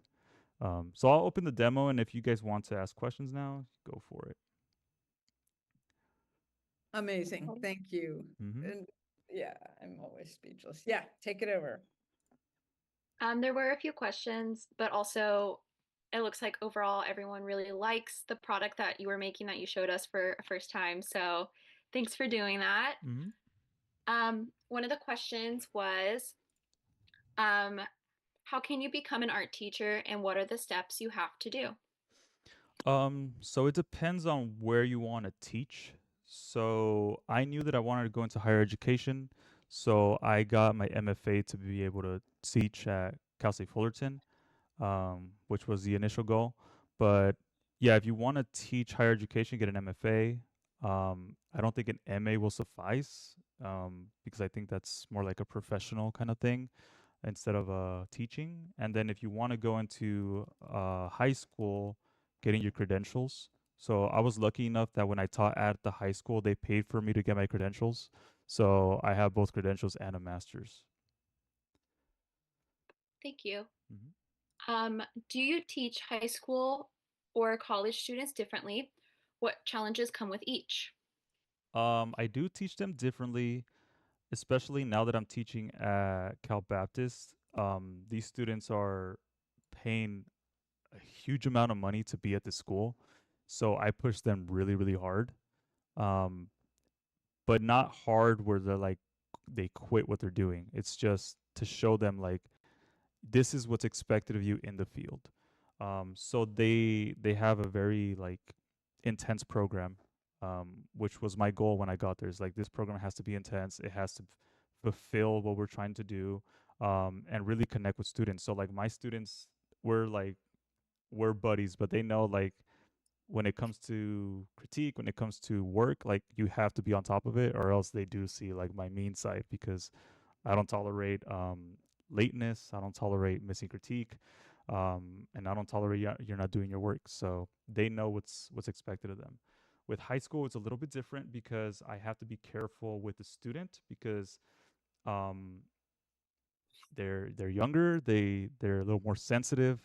I still push some of them, so it's really clear for me. Like when I taught high school, some students would be like, "Just let me have it. Like I need it. Like just push me hard." And I'm like, okay, I'll push you hard. But then there's other students who just want to draw. So you kind of have to set like a barrier and know these are the ones that I could push to a higher limit, and then these are the ones that just need a little bit of guidance and like a an arm over their shoulder to kind of like make them feel good. So Thank you. The next question is, do you use reference photos? I usually do when I draw, and sometimes it makes me feel less of an artist since it's not like from my imagination. yes, I always use reference. That's the first step in all my projects for all my students. If you're not using reference, you are gonna have a horrible time figuring stuff out. The reason I say that is because you don't know what everything looks like and you don't know how everything functions. So you can see here I have a reference board open and I can look at it and paint my idea. If you're not using reference, you're and look, there's nothing wrong with being a purist, but you're not gonna have a really positive experience. Like you're gonna struggle a lot. So if you're using reference, fantastic. You should be doing that. That's extremely important. Thank you. And in kind of the same vein as that question is, do you save reference photos that you use when photo bashing and creating boards? Yeah, so I have a ton of photos, so I can actually show you guys. If I go into my drive, I have a whole area where I have reference. This is all illustration reference. So I save artwork, textures, figures, um, all kinds of stuff. I save a lot of things. But if you're gonna be using photos for photo bashing, like I'm doing right now, so you can see like I'm pasting pictures, make sure you have the rights to them. So don't just take something off Google and use it because it might have a watermark. Um, it's somebody's property, so you don't want to use pictures off Google unless you're gonna manipulate them so much to where you can't tell the original reference anymore. That's a way you could get around it. But yes, I have a ton of reference, even in that folder. Like if I go to like some of these, each one of these folders has around 2,000 pictures in it. So there's a lot of pictures. So if I go here, you can see all these. This one's the sample pack. But I have a ton of reference, like, I don't know, like this guy. And then just pictures, pictures, pictures, pictures, pictures, like a lot. Um, so if you're using reference, you're on the right track. Kind of a similar question is, what do you classify as reference and copy and art? So copying art is kind of like what AI is doing. You take an image and you claim it as yours, or you trace over it and you just trace over it until it looks like the original. That's copying. There's nothing wrong with copying because you do learn a lot from it. But using reference is to help you problem solve. So right now I'm using this image as kind of like a background. And the reason I could use it this way is because I have the rights to it. So I bought this image and one of my friends shoots all these images. So he makes it for artists. Um, it's just reference helps you create an illustration, and copying is just straight out claiming somebody else's work is yours. The next question is, how do you balance teaching and your other work? And does that mean you don't have much free time? I have a lot of free time. I just think I don't use my free time very wisely. Like I'll get distracted and watch sports, or I'll get distracted and go out. And especially being at TBU, I go to every basketball game, which I probably should stop going to every single basketball game.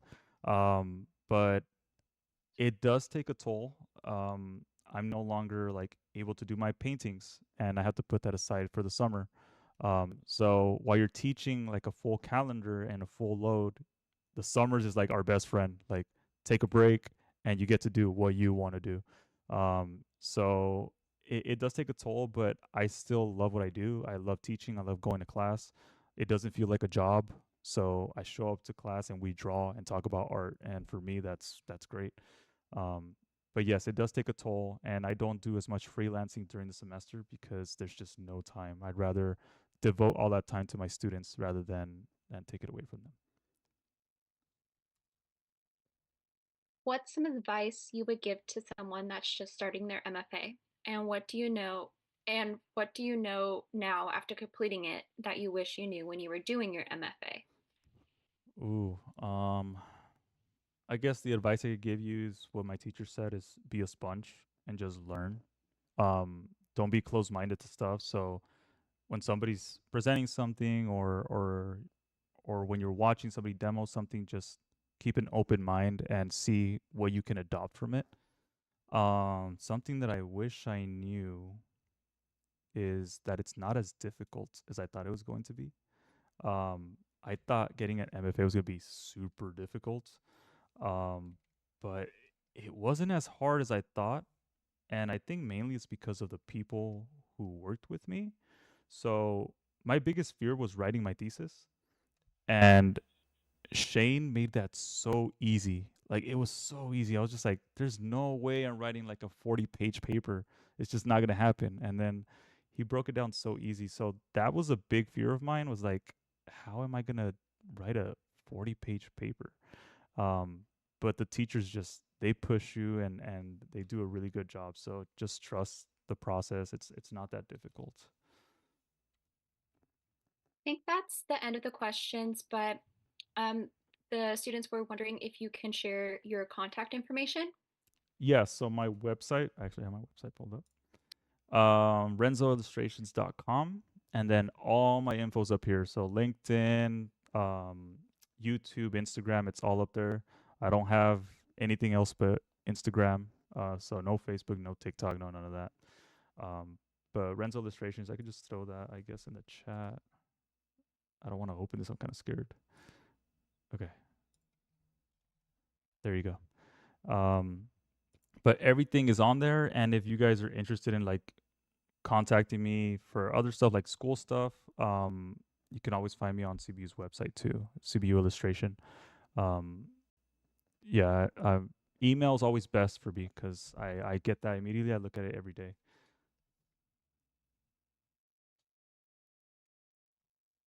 Awesome. Thank you so much. No problem.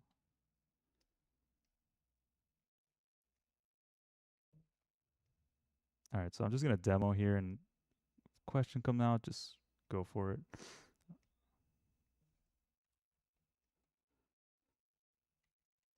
So I actually made this sketch earlier just because, well, not earlier, but I've had it since Christmas break because I sketched a bunch of ideas and like I said, like things come up, so I don't have much time. Um, but I just figured like bringing a pre-existing sketch to the demo helps because it takes kind of the edge off, right? And we're just chilling, learning. Um, so I didn't want to create a complete mess of this demo. So I made sure to bring a sketch with me. And what I'm doing is I'm just creating a sense of atmosphere. So I used two images combined together here to create the landscape, and now I'm putting some foreground elements before I start painting the other characters. And this painting originally was for Magic the Gathering, so I'm still thinking about sending it out once it's done. But I haven't really decided where it's going yet. I just kind of wanted to explore some better storytelling. What you're looking at on screen right now are my shape tools, so I cannot live without my shape tools. I love these guys. Just makes painting a lot easier. Um, so these are all shapes that I made like in sketchbooks or digitally, just like stamps. I guess that's what you can think of them. It's like stamps. But it just saves me a lot of time when I'm trying to create ideas.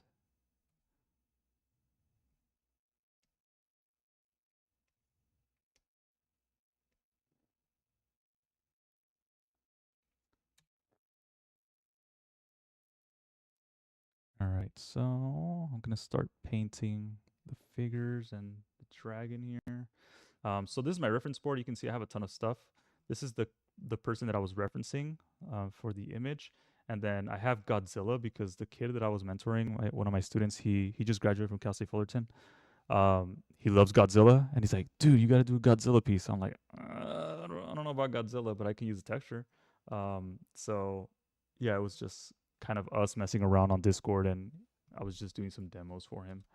Um, that mentorship went a lot longer than I thought it was going to be. It was 6 months, and I'm just like, my God, like this is the longest I've ever like drawn with somebody. But it was really cool, and we became friends. And he took my perspective class when I first started teaching at Fullerton, and he reached out to me one day. He's like, "Hey, like I was wondering if you could just help me. Like I'm having some trouble." And I'm like, "Yeah, like no problem." And so we signed a mentorship agreement with Sergio Lizaraga, and just kind of kept going. So I'm still pouring into him now that he's graduated, because I set a different goal for him so he can get into the field. But yeah, it's just cool to help other people. I love helping people. It's just who I am.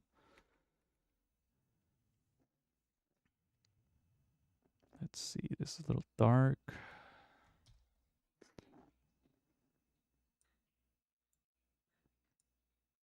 So you'll see like a lot of things pop up because I have all the hotkeys memorized on Photoshop. from just years and years of drawing. Um, so if you see something pop up, you're like, what the heck is that? It's just hotkeys that I'm using. These are all things that I have my students memorize before they even start painting. It's like you have to know your hotkeys. Um, just makes you a quicker artist.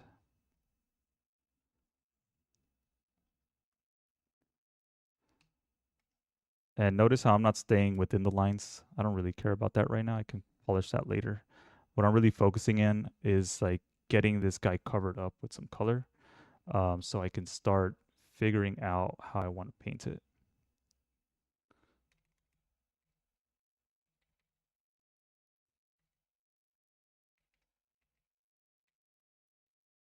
And I use the texture here just to kind of help me. So like these little beads, they just save you time. So I don't have to paint all that.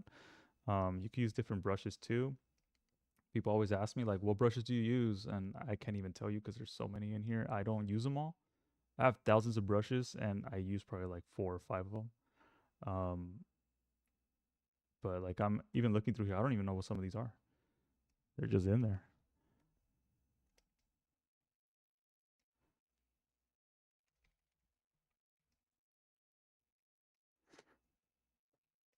So I take it there's not a lot of illustrators and concept artists in this class because they're usually the ones yelling at me right now.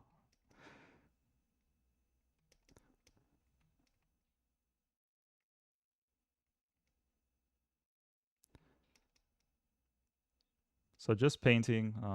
Again, like I said, like this is the boring part for me. I love concepting, so like creating the sketch was awesome. But whenever it comes to this, I'm just like, let me do what I want to do. Like I don't want to do this. I'm tired of this grandpa kind of thing, you know what I mean? So I'm just kind of trying to figure this out. But there are times where I have to sit and do like a long demo and then showing students how to actually paint stuff out. So right now I'm just cleaning some edges. I'm using the lasso tool. So something didn't get selected there.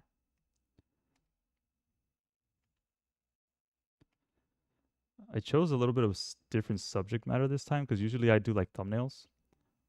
And I feel like if I keep doing thumbnails every semester, people are going to be like, enough with the thumbnails.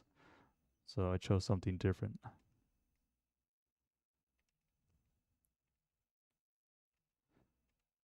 So just cleanup work. So I'm going to zoom out and turn my sketch off a little bit so you can see like the silhouette's starting to work. It's not super detailed yet, but it's starting to read like some sort of animal or dragon, something flying. So I like to work around the whole canvas. I like to just jump around and work on everything because you don't want to neglect an area. So I'll just kind of go in here and make a new layer.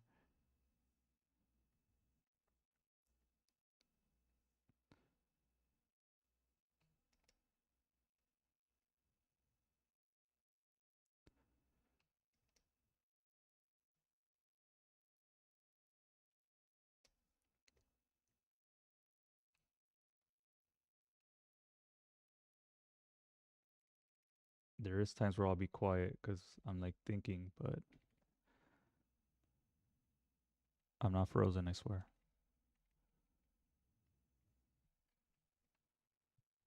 One of the students asked is it recommended to have a lot of RAM for this type of art? Um, it can be a little bit draining at times.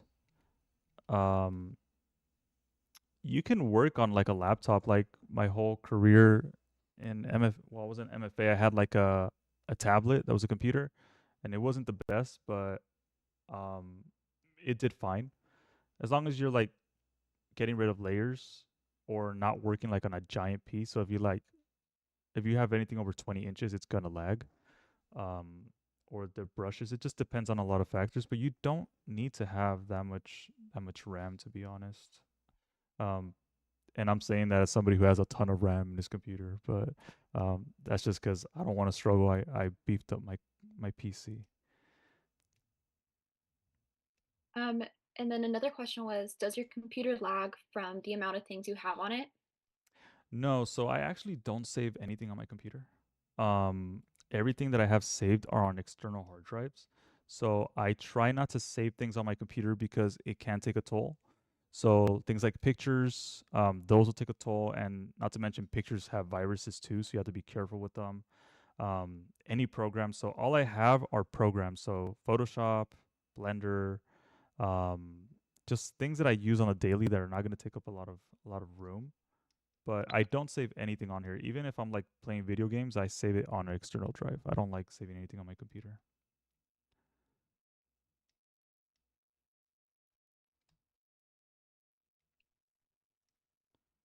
Another question was, do you also work with 3D like Blender and Maya, or do you just stick with Photoshop? I work in Blender, so I use it to build 3D concepts, and then I can paint over them. And then I also use ZBrush. So the reason I don't use Maya is because Blender's free, so I just stuck with it. And when I opened Maya as a student, it gave me a headache. So I stayed away from it, but it is industry standard. And but once you learn kind of like one program in 3D, they all kind of work similar in a way. So same terminology. That's the most important thing. So yes, I do use 3D, and I think it's very important. So that's why I push my students to use it too. Another question is, what kinds of expenses did you come across when you had your studio? When I had my studio, I didn't have that many expenses because it was a grad student studio. So like I lived in the building, and then I had my studio downstairs, so it was just part of my rent. But the expensive stuff that did come into play were like if I'm gonna print. So printing is a whole other job in itself. So if you want to print your own work, just know that it will eat up time in your artwork. You won't have as much time to kind of do that. Um, Buying a printer. So luckily, I had a printer donated to me, and it was one of those like piano-sized printers, and they gave it to me for free. I just had to pick it up, and then I sold it for $4,000 and bought like a $200 printer. So that like saved me like so much money. But yeah, it can be expensive when you're getting into printing, when you're getting into stuff like that. So um, and if you're a digital artist, you always have to make sure you get good equipment. So I use Wacom just because it's what I've always used. Um, but yeah, there is expenses, but in the end, it's worth it because you're investing in yourself.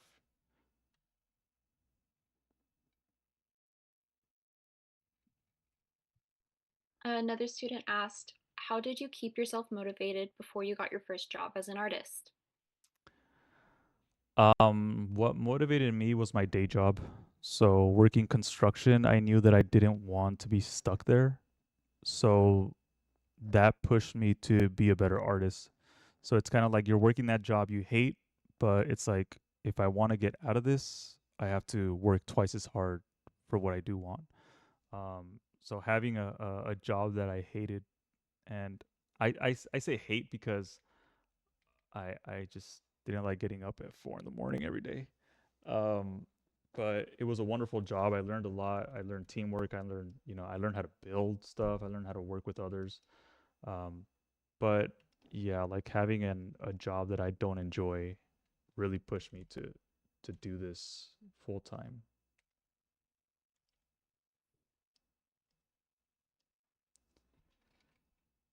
Another question is, what are good printers that aren't too expensive? Uh,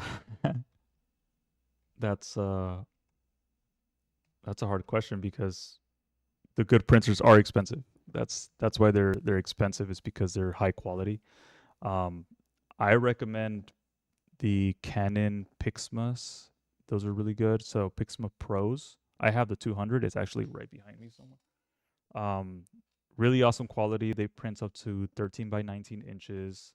Um, they're really good printers, but like I said, if you cheap out, it's kind of like you're not investing in yourself and you don't really believe in yourself. So I would rather buy a really good device than buying a cup of coffee every day. And that's easy for me because I don't drink coffee. But yeah, it's like, where are your priorities? So I tell my students the same thing. Like, I had them buy a stylus, and the stylus was like probably like $80. And they're like, "Why do I have to buy a stylus?" I'm like, "Do you want to be an artist?" And they're like, "Yeah." I'm like, "Well, you need a stylus. Like, you just can't cheap out on this stuff." And it's easy for me to say now because I'm not a student anymore. But when you're a student, money's tight. So um, just save your pennies. That's what I do, is just save. Another student was curious, how do you get started working as a freelance artist? So a lot of it is word of mouth.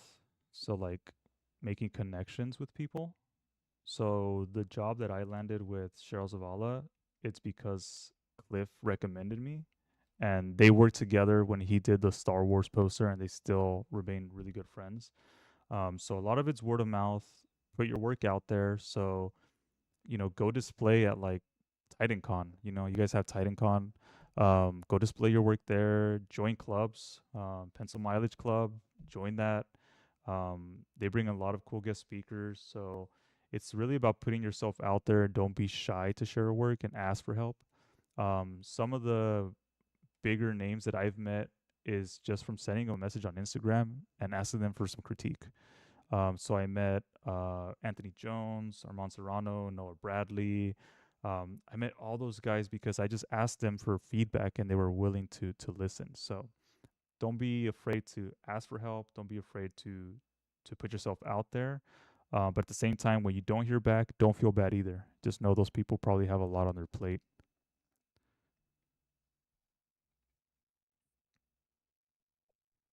What Wacom devices are you using right now? It looked like the Intuos Pro. I'm not sure. Yeah, Sorry, I have no idea what any of those words are. no, that's okay. Yeah, so I have the Intuos Pro, the medium. I love these because I didn't learn. So when I was in school, we didn't have screens, screen monitors or anything like that, touch screen. So I love this, and it's wireless. So it's just, I could carry it and kind of draw like that too if I wanted to. So Intuos Pro. I also own a Wacom Studio Pro, which is laying around somewhere getting dust. I haven't touched it in years. Um, and then in the studio, like at our school, we have Wacom Cintiqs, so we use those. But Studio Pro is really good to kind of start off with, and this thing will last you forever. Like, this thing does not break. The only reason I upgraded to this was because my bamboo that I had since I was in sixth grade finally gave up on me, and like it just wasn't keeping up anymore. But yeah, I got this, I mean, like 3 or 4 years ago. I saw a student using his, and I'm like, wow, it looks really cool. I'm gonna buy it. So Wacom Intuos Pro is this model. As someone who's already working in the field as a junior graphic designer, what would you recommend for someone to move up as the senior role, etc.? Um, if there's already somebody doing that job that you want, like maybe ask them for advice and ask them, what are the duties that they face? Like, look at their work and see, like, do you need to push yourself to be as good or better than them? Um, so you have to think like, somebody's doing that job already. How can I do it better? Or what do I bring to the table? Um, but don't just be like, I'm coming for your job, right? That's not what you want to do. You want to have mentorship, like ask them, I can't stress mentorship enough. Like, people have been there and done that. And if you go and ask them, they're most likely going to help you because they know the struggles you're facing. But overall, do a good job. Like, just show up. What Cliff always used to tell me, and I quote Cliff a lot because he poured a lot into me and I look up to him a lot. But he always told us, be on time, be nice, and do good work. So that's always going to pay off, is just be a pleasant person to work with. And I believe this is the final question. No. Is there any friends from your childhood that also made it out of the neighborhood and reached success through education? Um, two. Um, both females, and they're both doctors. So one's a child psychologist and the other one's a therapist. But out of all my friends that I know, those were the only two. But I did lose a lot of friends when I left LA, just because I followed a different path and they didn't agree with it. I learned very early on that some friends are not worth keeping, so you find people that fit in your circle, and I keep my circle really small. So um, a lot of my friends from high school I don't talk to anymore, just because you grow apart, you find new interests, or just life changes. And I had to let go of a lot of them because I didn't want to be stuck in that anymore. So it's one of those life lessons where like it's hard to keep friends sometimes. So you have to just know when to let go. Thank you so much for all No, your answers. no problem.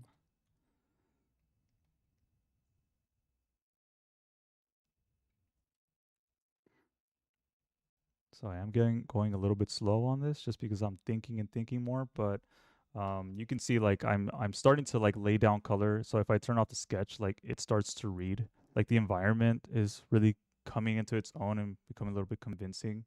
The character is probably gonna be the last thing I tackle because, like I said, I'm an environment guy. Believe it or not. So actually, let me show you guys that page because it's really interesting that I just thought about it. I'm like, I'm gonna gather all my references and just see, am I really a character guy? Um, but I'm not. I promise you, I'm not. So these are like sketches that I did over the last semester. I enjoy the process. I love brainstorming, like I said, and creating things. Um, but yeah, I think I'm an environment guy, and I'll stick to that. So you can see like I'm having way more fun doing this than designing characters. But I know how to do both. So when students want to see something, I go out, I teach myself how to do it so I can show them how to do it. So my students love character design, and I try not to shy away from it because I really just want them to get the most out of their education.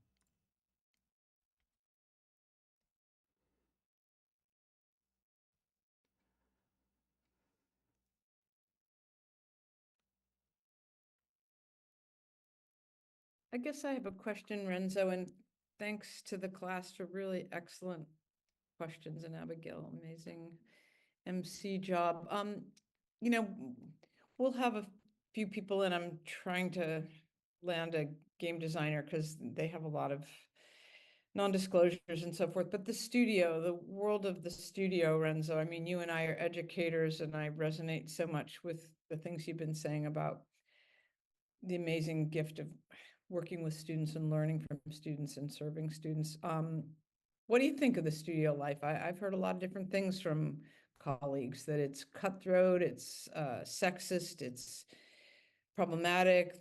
I certainly know from some of the past speakers that it's not necessarily a dependable career, or at least in the beginning, you better be ready to move a lot of different places and save a lot of money. What's your thoughts? Where do your students at Cal Baptist, where are they aiming for now? So a lot of my students at Cal Baptist, like, they're just now learning about the gaming and the film industry because I brought that with me into the program. Um, they are really excited to go into the field, and I think it's because they're extremely positive. Like they're just want to go and learn. I have heard a lot of negativity too from the studios, but I think it depends on the studio you work at. So I've heard like, I won't name the studios, but I met a guy who he worked at this AAA studio, and as soon as he finished his work, he would sleep in his office to be able to work the next day because he said it's not worth driving back home and then coming back early in the morning. He's like, I'm just gonna sleep here, and he would do that for days, like just sleep in his office to work because it was so demanding to work at that company. And that company now has faced like a ton of lawsuits. So I've heard a lot of negativity about the field, and that was a big reason why I think I made the right choice for myself because what I really wanted to do was pour into other people and you know, have a family and be able to like just have a life, right? Um, but I think it depends on the studio. Like I know a lot of friends who work at like Pixar and Disney, and they love it because the environment's different.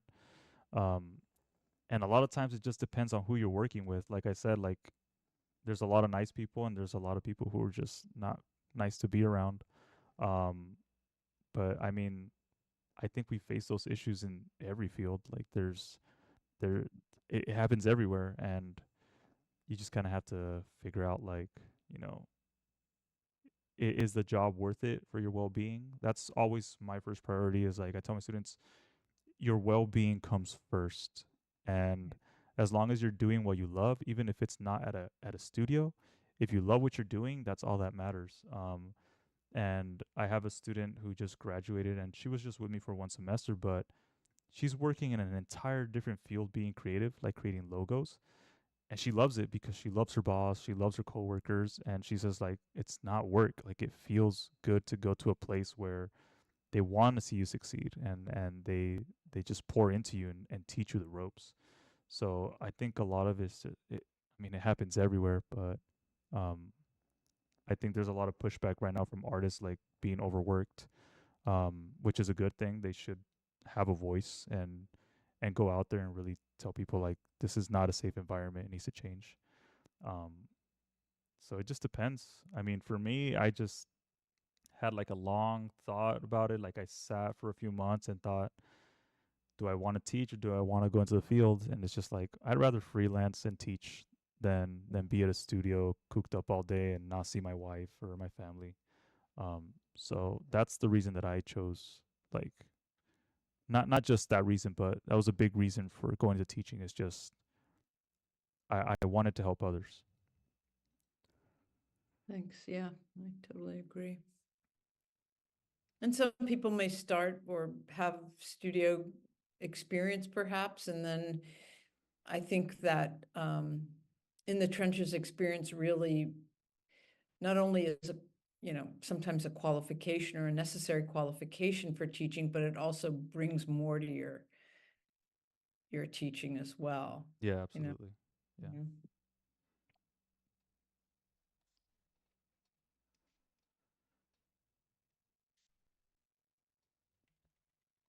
I think everybody fell asleep already. Yeah. Very few people have left. Thank you so much, class, for being super engaged and with it. And yeah, I always tell Renzo after when I saw Avatar and the intro titles and the film, I was like, this should be your work.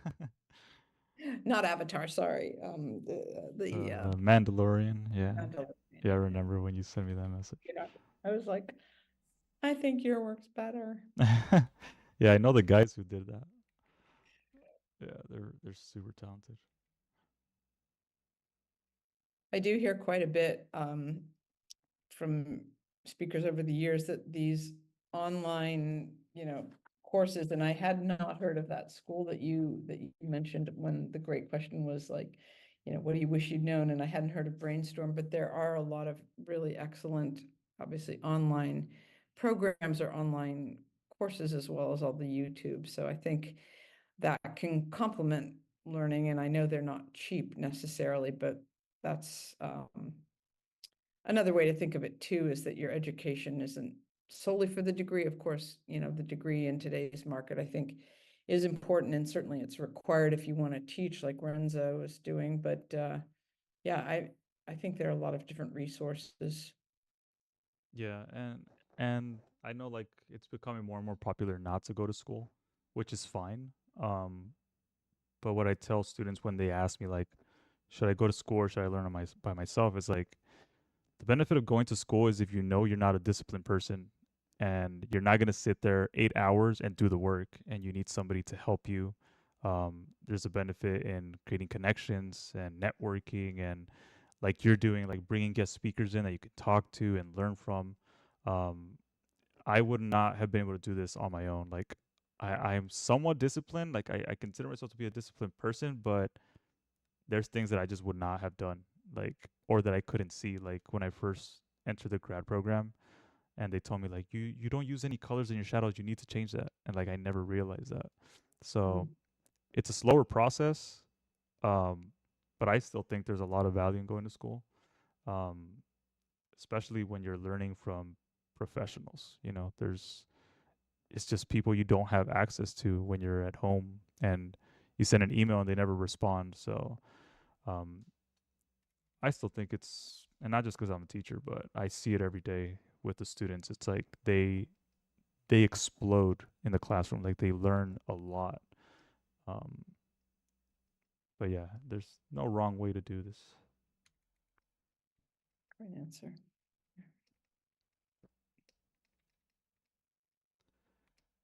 So as I'm watching you draw this, is she letting it go or is she trying to catch up with it? So what I'm doing is it's actually like piece one of two. So what I'm thinking is that she's raising it and like she's letting it go, That's but what I read. then the idea is that there's going to be other paintings behind it. So there's going to be like a painting of it all grown up and they're like together. So it's like from child to like having it with her. So I was thinking about like a story piece here.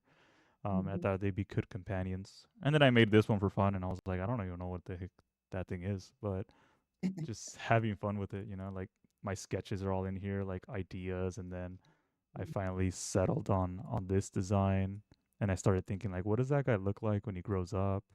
Um but this is part of like that narrative, right? Like telling a story. Um and so I tell my students like if you tell a good story then you're on it, you know. And that's not really something that necessarily can be learned, although as you know, we both know from Shane that that's one way of doing it is the writing, but I do think drawing on our, you know, our own personal histories and also, you know, as you said, on the video games or the music or all the different kinds of references that we have. So even, you know, you guys are in your 20s for the most part.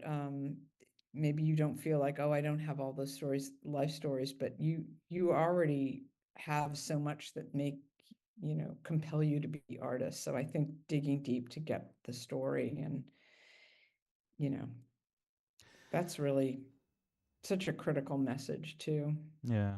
I think it has to do a lot too with being an artist. Like you want to tell stories and you want to share ideas. So I think it just plays hand in hand too.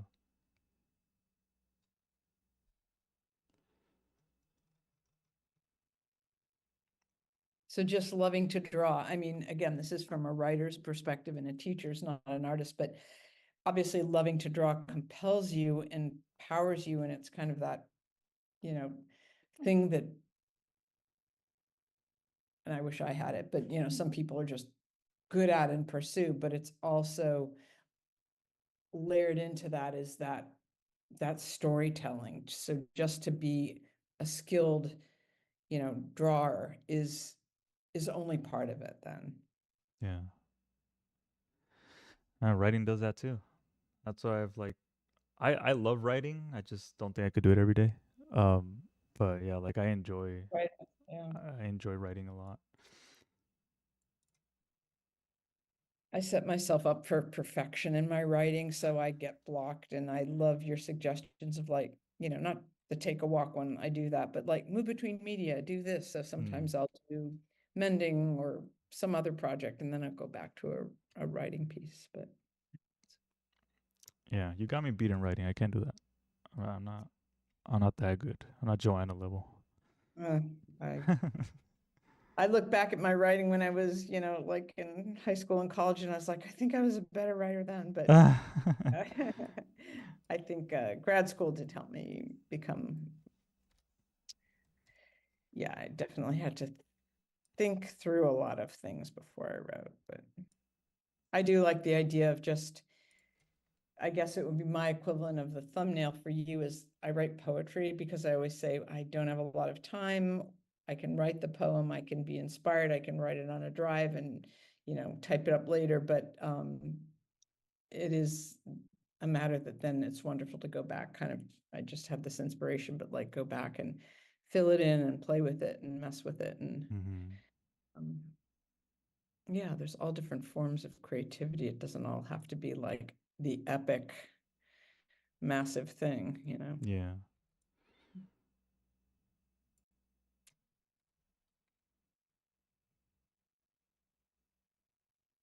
So this is a little personal, but it's because I know Renzo and his wife Amy so well. But the two of you, what an amazing kind of collaborative relationship where Amy's an illustrator. She pushes you. I'm sure you push her. It must have been just an incredible kind of meeting and time to realize that, yeah, in the personal life, we have all these things in common with the people that we are close to, but there's also this inspiration, right? Yeah, I always tell people like she's the talented one in the family. Um, she's just so good at what she does and so hardworking. Like if I worked as hard as she did, all my thumbnails would be finished. And it's just crazy. Like I don't know how she does it. And sits there for hours and draws and she's really good at marketing and all this stuff. And I'm just like, man, if I had that work ethic, I'd be done with all my paintings would be done right now. But yeah, she's really, really talented. I don't know. I guess it's true. Just wives are better than the husband or something, you know?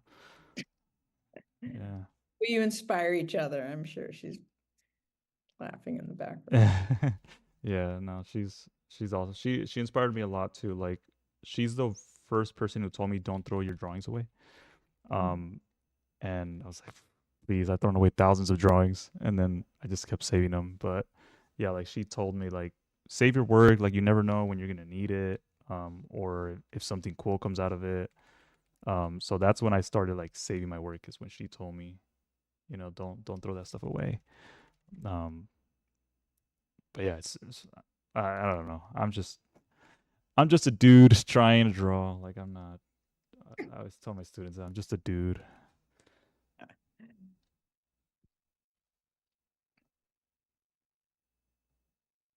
There's another student question. Mm-hmm. Was there a point where creativity, telling a story in your pieces, and concept art didn't come naturally to you? If so, how did you adopt this creative, innovative thought process?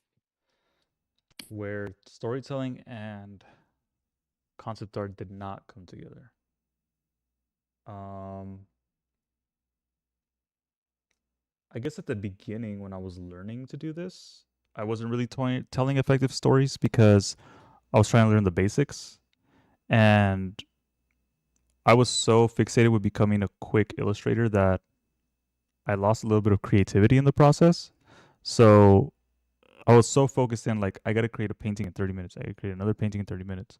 Um, that I wasn't paying attention to the story anymore. So it's actually pretty recently that I started like telling stories again through my illustration because it's something that I noticed was lacking on my portfolio and like lacking with my students.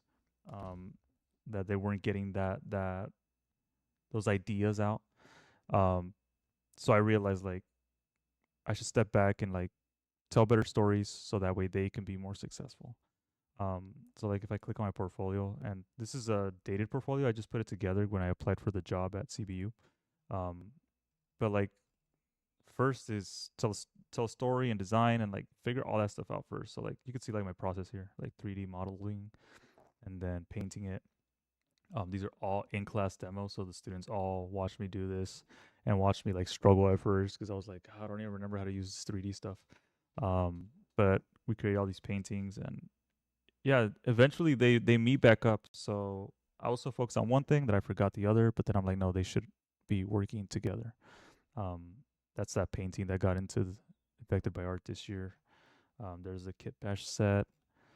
Um, but yeah, like somebody asked earlier if I use 3D, definitely use 3D.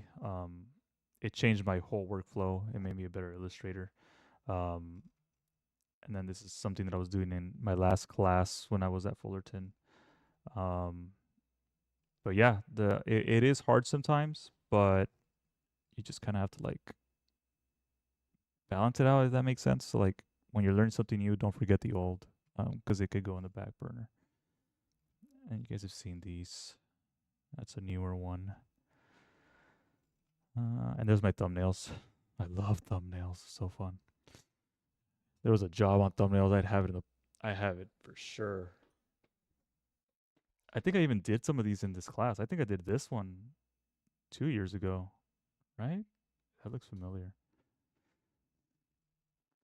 And then these are paintings. Yeah, I totally remember that one. Yeah, this one right here. Yeah, I did a demo on that. We're not gonna look at my paintings because these were in progress. I don't want you guys to leave with a negative impression of me.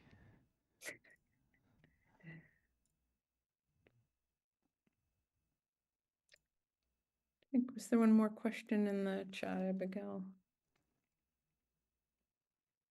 No, I think I got them all.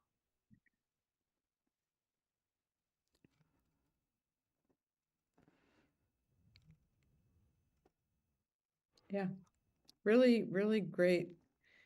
Very thoughtful questions. And yeah, again, Abigail, so